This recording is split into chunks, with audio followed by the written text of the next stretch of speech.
Sirih berlipat, sirih pinang, sirih dari Pulau Mutiara. Pemanis kata, selamat datang. Awal bismillah, pembuka bicara. Bismillahirrahmanirrahim. Alhamdulillahirrabbilalamin. Wassalatu wassalamu ala ashrafil anbiya wal mursalin. Assalamualaikum warahmatullahi wabarakatuh. Salam sejahtera mada bermula kepada hadirin pendengar bicara. Salam reformasi, salam Malaysia Madani. Yang dihormati Puan Rozita binti Omar selaku pensyarah yang tidak pernah loket berkongsi ilmu kepada kami dalam bidang morfologi bahasa Melayu. Warga Dewan yang disegani lagi dirahmati. Bersyukur kita kepada hadrat pencipta sekalian alam iaitu Allah Subhanahu Wa Taala kerana dengan izin serta limpah kurnia daripadanya dapat kita bersuara dalam gelanggang forum berbahasa. Mauduk forum kita pada kali ini akan membicarakan tentang isu kesalahan tata bahasa yang sering menjadi topik perbualan bagi pakar-pakar bahasa dan sudah pasti menjadi persoalan bagi pengguna bahasa Imuda. Sarang ketupat berinti isi di bawah budak sambil berlari. Kehadiran semua sangat dihargai. Moga majlis bertambah seri. Fitrah manusia dahagakan asmara, berkasih sayang pengisi jiwa. Perkenalkan diri moderator Bitara, inilah saya Siti Hawa. Yang memegang angka giliran 202124234031. Moderator cerita anda pada hari ini. Sebelum saya membawa anda semua berlayar, izinkan saya memperkenalkan terlebih dahulu ahli-ahli panel anggun yang dibawakan khas untuk pendengar bicara bagi mengupaskan topik perbincangan pada hari ini. Baiklah, saudari yang merupakan ahli panel pertama iaitu Amira Farisha Anis binti Hussein yang memegang angka giliran 202124234004. Manakala ahli panel kedua pula ialah saudari Nur Farisha Fitrina binti Nur Hasmizi yang memegang angka giliran 202124234015. Seperti yang telah dinyatakan sebentar tadi, isu kesalahan tata bahasa menjadi pilihan mauduk forum ini sama ada daripada aspek media cetak maupun media elektronik. Oleh itu, izinkan saya menghuraikan serba sedikit mengenai perbezaan di antara media cetak dan media elektronik. Menurut Kamus Dewan 2005, media cetak ialah alat atau saluran komunikasi yang berupa bahan cetakan atau terbitan objek fizikal yang boleh dilihat dan disentuh seperti akhbar, buku, risalah, komik, majalah dan sebagainya. Media cetak juga merupakan media yang berperanan dalam menyampaikan maklumat, idea atau nasihat dengan menggunakan kertas atau lain. Oleh hal demikian, unsur-unsur utama media cetak ialah dalam bentuk lambang tulisan iaitu teks, gambar visual atau kedua-duanya. Di samping itu, media elektronik pula merujuk kepada alat yang digunakan bagi membuat hebahan dan menjadi perhubungan melalui teknologi elektronik atau elektromekanik seperti radio, televisyen, permainan video, telefon dan lain-lain. Seterusnya, tata bahasa boleh diibaratkan seperti hukum atau syarat dalam sesuatu bahasa bagi memastikan pengguna mempraktikkan secara mantap sama ada bertutur maupun bertulis selaras dengan kehendaknya. Namun demikian, pengguna tata bahasa ini sering menimbulkan persoalan. Misalnya, dari segi ejaan, imbuhan disebabkan wujudnya variasi bahasa baru sehingga menyebabkan kekeliruan. Oleh itu, bolehkah ahli panel pertama menjelaskan secara lebih lanjut mengenai isu ini? Terima kasih saudari moderator. Untuk mengetahui bahawa bahasa Melayu merupakan bahasa ibunda dan diiktiraf sebagai bahasa kebangsaan yang digunakan rakyat Malaysia tanpa mengira kaum seperti kaum Melayu, Cina dan India sejak berabad-abad. Ini membuktikan bahawa bahasa Melayu masih lagi relevan digunakan, malah sudah banyak mengalami evolusi atau perubahan dari aspek tata bahasa, misalnya dari segi ejaan dan penggunaan kata.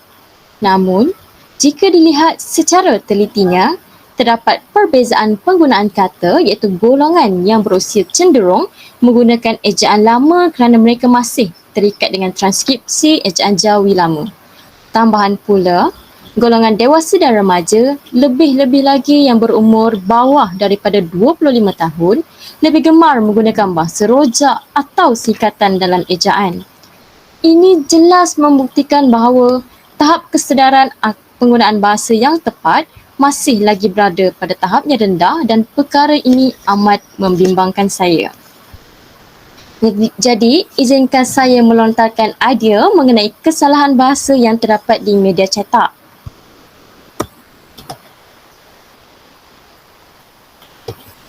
Berdasarkan gambar yang dipaparkan, jelas kelihatan terdapat perkataan mengandungi kesalahan bahasa yang sering kita lihat ketika hendak membeli makanan waktu petang di tepi jalan misalnya. Acap kali saya melihat masih ramai peniaga atau masyarakat masa kini yang masih leka, lalai dan kurang kesedaran yang banyak mengenai kesalahan ini. Jelas kelihatan ejaan goreng pisang pada papan tanda yang terpampang secara besar-besaran di kedai tersebut. Sudah terang lagi bersuluh, penggunaan perkataan goreng pisang merupakan satu kesalahan bahasa dari segi hukum DM yang sepatutnya adalah pisang goreng. Hukum DM digunakan untuk memastikan frasa nama digunakan dengan betul dan tepat supaya menjadi pengajaran kepada yang lain ketika membacanya. Di dalam hukum ini, D bermaksud benda perkara atau objek, manakala M pula bermaksud membuat atau sifat benda tersebut atau lebih senang diterangkan dan menerangkan. Diterangkan merupakan benda atau apa yang kita mahukan, manakala menerangkan ialah menerangkan sifat sesuatu benda yang kita mahukan itu. Sebagai contoh, baju putih itu benda seperti baju, manakala perkara yang menerangkan baju tersebut ialah putih, bersifat putih. Contoh lain, keledek goreng, askar Melayu dan sebagainya. Perkara ini menjadikan saya tertanya-tanya ialah, tidak adakah individu lain yang menegur kesalahan bahasa yang digunakan oleh peniaga tersebut? Di manakah ahli yang mempunyai profesion tinggi yang tahu mengenai tata bahasa untuk menegur kesalahan tersebut? Inilah masalah segelintir rakyat Malaysia yang tidak prihatin terhadap orang lain, yang hanya memikirkan perut sendiri yang lapar dan terus lupa untuk menegur kesilapan bahasa yang masih lagi ada ketika ini. Oleh itu, kita ini sebagai guru perlu memikirkan kelainan atau merubah corak pemikiran ke arah yang lebih baik dengan menyedarkan semua masyarakat mengenai kesalahan bahasa yang acap kali mereka lakukan. Ini kerana mungkin sesetengah masyarakat itu kurang dalam ilmu pendidikan ini. Jadi, kita tidak boleh menyalahkan mereka sepenuhnya tanpa mengetahui cerita sebenar tentang kehidupan mereka. Jadi, kita sebagai individu yang ada pengetahuan ini harus memainkan peranan yang efisien dalam memartabatkan bahasa Melayu ini ke arah yang lain yang lebih tinggi supaya tidak dipandang serong oleh negara lain, terutamanya negara jiran seperti Brunei, Singapura, Indonesia yang menggunakan bahasa yang sama seperti kita.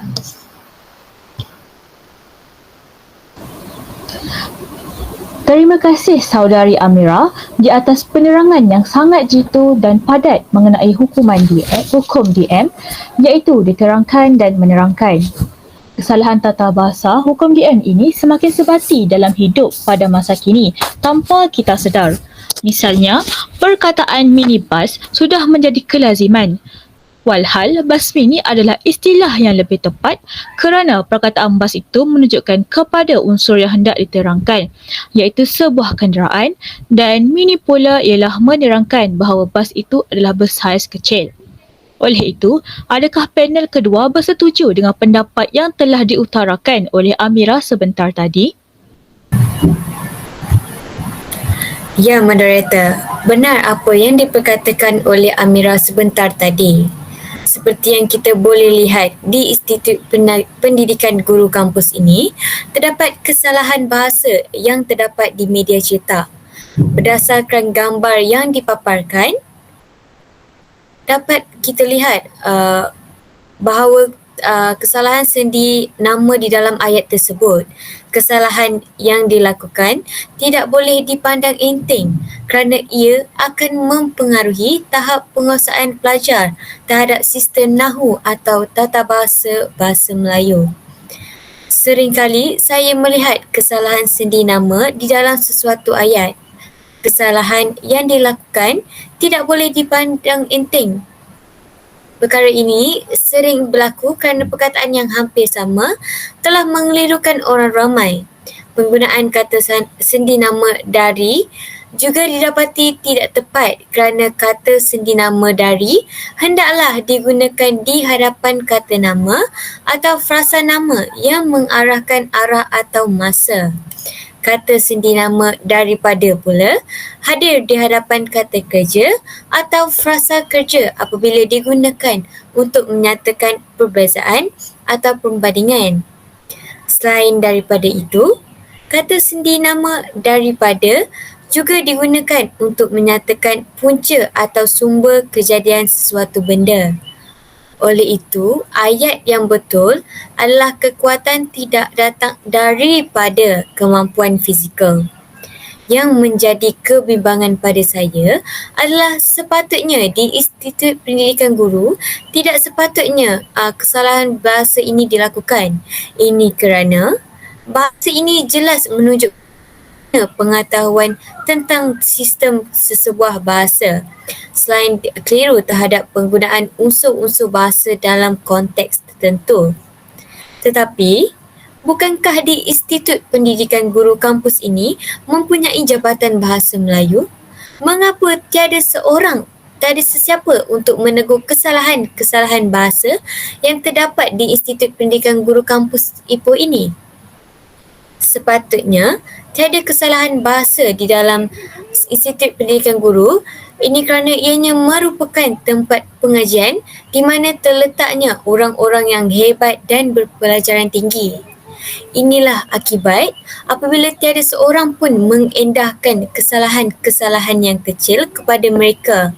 Sepatutnya pensyarah haruslah sakit sama aduh, luka sama meniup bagi melahirkan siswa dan siswi yang bijaksana dalam berbahasa. Jadi, kita haruslah saling berganding bahu dalam membetulkan kesalahan-kesalahan bahasa yang terdapat di sekeliling kita agar dapat menguasai sistem Nahu dan tata bahasa Melayu. Terima kasih saudari Farisha. Wah, sungguh saya tidak menyangka bahawa di Institut Pendidikan Guru juga turut melakukan kesilapan tata bahasa ya. Ini seolah-olah seperti kesalahan tersebut dinormalisasikan keseluruhan tempat. Walhal, kita sedia maklum bahawa Institut Pendidikan Guru merupakan tempat yang melatih bakal para guru untuk mendidik anak bangsa. Perkara ini tidak boleh dipandang enteng. Baiklah, kalau kita lihat, kedua-dua panel sudah memberikan hujah berkaitan contoh melalui media cetak. Oleh itu, kita beralih pula kepada media elektronik. Media elektronik ini menjadi keutamaan bagi setiap orang tanpa mengenal peringkat umur. Lebih-lebih lagi, dunia pada masa kini sedang mengejar ke arah revolusi industri 5.0. Segalanya memerlukan kecanggihan peranti bagi mencapai transformasi tersebut. Oleh itu, bolehkah saudari Amira menerangkan serba sedikit berkaitan ini? Boleh. Benar apa yang dikatakan oleh saudari moderator Siti Hawa sebentar tadi. Media elektronik merujuk kepada alat sebaran yang menggunakan teknologi elektronik atau elektromekanik untuk dicapai penggunaan seperti radio, televisyen, permainan video, komputer, telefon dan lain-lain. Media elektronik berlawanan dengan media cetak. Berikut merupakan poster yang saya jumpa di aplikasi Instagram yang saya ikuti berkenaan dengan menyambut bulan Ramadan. Memandangkan sekarang merupakan bulan Ramadan, jadi terlalu banyak poster berkenaan bulan Ramadan yang kita lihat dalam media elektronik seperti di laman aplikasi Twitter, WhatsApp dan sebagainya. Poster ini terdapat dalam Instagram sebuah fakulti di IPT yang sudah semestinya ramai pengikut dalam kalangan pelajar IPT itu sendiri. Jadi, kesalahan seperti ini tidak sewajarnya ada kerana akan memberi ajaran yang salah kepada pelajar yang lain. Poster ini mempunyai kesalahan dari segi ejaan Ramadan yang mempunyai huruf H dalam ejaannya. Ini merupakan kesalahan ejaan biasa yang sering dilakukan oleh ramai orang. Perkataan ejaan Ramadan yang mempunyai huruf H ini adalah perkataan pinjaman daripada bahasa Arab. Oleh itu, apabila diterjemahkan dalam bahasa Melayu, ejaannya telah diseragamkan dengan membuang huruf H di dalam perkataan Ramadan dan menjadi ejaan R-A-M-A-D-A-N. Ini kerana bahasa Melayu bukanlah bahasa yang akan menyusahkan penuturnya untuk membacanya. Kerana bahasa Melayu adalah mudah dan ringkas. Seharusnya, organisasi yang ingin memuat naik gambar atau poster dalam media sosial terutamanya perlu peka terhadap apa yang ingin dimuat naik kerana perkara tersebut akan menjadi tarikan atau perhatian kepada pelajar pada masa kini dan secara tidak langsung akan merosakkan pemikiran dan bahasa pelajar yang lain untuk membuat kesalahan yang sama berulang kali. Seeloknya, sebagai organisasi yang menjadi rujukan para pelajar, tidak sewajarnya masih salah dalam kesalahan bahasa yang biasa kita lihat hari ini. Oleh itu, guru yang mengetuai organisasi tersebut perlulah memainkan peranan yang efisien untuk menyemak terlebih dahulu hasil kerja murid sebelum memuat naik di laman sosial. Oleh itu, murid boleh juga didedahkan dengan kempen tata bahasa yang akan memberikan ilmu pengetahuan yang lebih kepada mereka untuk digunakan dalam kehidupan seharian mereka. Jadi, kesalahan bahasa yang terdapat dalam media elektronik ini secara tidak langsung akan berkurang dan lebih ke arah kebaikan dalam membina pelajar yang bertaraf antarabangsa selari dengan negara maju yang lain. Benar saudari Amira, saya sangat setuju apa yang diperkatakan. Hal ini kerana di bahu jalan raya juga terdapat papan jalan yang menulis merbahaya. Walhal, ejaan yang sebenar adalah berbahaya. Bahasa Melayu tidak pernah sekali wujud imbuhan mer. Seterusnya ialah perkataan bandaraya yang dieja secara rapat. Namun demikian, ejaan yang sebetulnya boleh dieja secara terpisah iaitu bandar dan raya. Tepat sekali apa yang dikatakan oleh Amira dan moderator sebentar tadi. Selain kesalahan ejaan, terdapat juga kesalahan bahasa di mana telah menjadi rentetan di mana penggunaan bahasa rojak digunakan di platform media sosial. Berikut merupakan ayat yang dimuat naik di aplikasi Twitter. Dalam era milenium yang rancak dengan pembangunan dan modernisasi ini, penggunaan bahasa Melayu yang betul dan gramatis hanya dipandang enteng oleh masyarakat. Bahasa yang dahulunya menjadi lingua franca kini hilang martabatnya apabila penggunaannya yang membabi buta tidak dikenakan tindakan. Hal ini akan menyebabkan bahasa Melayu menjadi satu bahasa yang rendah martabatnya kerana bangsa yang menggunakan bahasa itu sendiri tidak mempunyai inisiatif untuk memperkasakan bahasa Melayu. Bahasa rojak merupakan suatu percakapan yang menakrifkan campuran pelbagai bahasa dalam satu pertuturan. Misalnya Manglish, iaitu seketika menggunakan kata-kata dalam bahasa Melayu dan seketika lagi menggunakan kata-kata dalam bahasa Inggeris. Saya hairan, mengapa semakin ramai yang menggunakan bahasa rojak? Adakah untuk menunjukkan bahawa mereka dapat berbahasa dengan menggunakan bahasa Inggeris? Pada pendapat sesetengah orang, fenomena bahasa rojak atau bahasa yang bercampur aduk itu tidak lebih daripada fashion semasa yang tidak patut mencemaskan. Orang yang menilai bahasa sebagai fenomena sosial semata-mata menganggapnya sebagai realiti dan juga perkembangan yang biasa. Malah, Tidak kurang pula yang keliru dan mengatakan bahawa sejak beratus-ratus tahun dahulu, bahasa Melayu sudah menerima kata dan istilah daripada bahasa asing dan oleh itu tidak relevan hal itu dijadikan isu.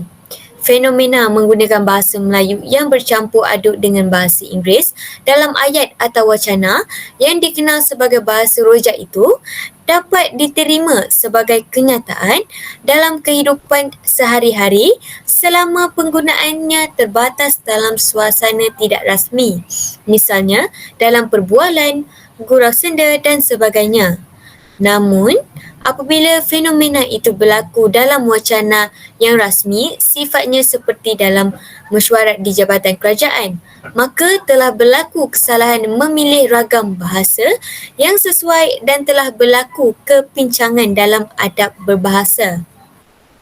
Bukankah mesyuarat merupakan salah satu bentuk urusan rasmi kerajaan yang sepatutnya dilaksanakan dengan menggunakan bahasa Melayu yang rasmi dan bukan bahasa basahan?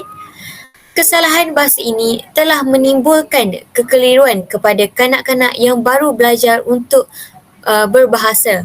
Selain daripada itu, bahasa rojak ini juga menurunkan kedudukan bahasa Melayu. Sepatutnya kita bangga dengan bahasa Melayu yang sangat indah. Sekiranya kita mendalami sastra, pasti kita dapat lihat keindahan bahasa Melayu yang sangat dalam. Oleh itu, semua pihak yang berkenaan perlu bekerjasama untuk menjalankan langkah yang pragmatik bagi menangani masalah pencemaran bahasa. Usaha yang berterusan dan efisien akan menyebabkan bahasa yang telah diangkat martabatnya sebagai bahasa kebangsaan ini semakin dihormati dan penggunaannya dapat dibaiki dari semasa ke semasa. Jika tiada prakasa daripada mana-mana pihak, maka pupuslah bahasa dan lenyaplah bangsa. Langkah untuk memprioritaskan bahasa Melayu ini dilakukan agar generasi akan datang dapat merasakan keaslian dan ketulinan bahasa ibunda mereka yang selama ini diperjuangkan agar tak lapuk di hujan dan tak lekang di panas. Jutaan terima kasih saya ucapkan kepada kedua-dua ahli panel kita kerana sudi meluangkan masa dan melontarkan pendapat yang tersendiri pada hari ini. Penerangan yang dihuraikan sangat jelas beserta contoh-contoh yang mantap. Secara tidak langsung, ianya dapat memberikan gambaran yang jelas serta tahap kefahaman pendengar dapat dipertingkatkan. Semoga apa yang kita peroleh ilmu pada hari ini tidak hanya sekadar diibaratkan seperti masuk telinga kanan keluar telinga kiri. Bahkan memanfaatkan ilmu ini sebaiknya. Nampaknya masa amat mencemburi kita. Setiap pertemuan pasti ada perpisahan. Ini sudah menjadi adat dalam kehidupan. Yang hadir akan pergi meninggalkan, yang masih ada semaikan ukhuwah kemesraan. Sebelum berakhir, izinkan saya memberi sedikit pesanan bahawa bersamalah kita mengaplikasi penggunaan bahasa yang betul bagi meningkatkan semula martabat bahasa Melayu. Sehubungan dengan itu, semua pihak seharusnya berganding bahu memikul permasalahan ini agar segera ditangani. Misalnya, ibu bapa bertutur menggunakan bahasa Melayu secara mantap tanpa menyelitkan unsur bahasa rojak bagi mendidik mereka menggunakan bahasa yang tepat kerana melontar buluh biarlah dari rebungnya. Dengan itu, berakhirlah sesi forum kita pada hari ini. Yang baik itu datang dari Allah Subhanahu Wa Taala, yang kurang itu berpunca daripada kelemahan kami sendiri. Saya akhiri dengan dua rangkap pantun. Tanam sirih dalam taman, gali lubang tepi perigi. Terima kasih hadirin budiman, lain kali bersua lagi. Madah dia engkap santun bitara, pantun dilantun mengusik hati. Salah dan silap tutur bicara, pohon diampun seikhlas hati. Sekian, Assalamualaikum warahmatullahi wabarakatuh dan terima kasih.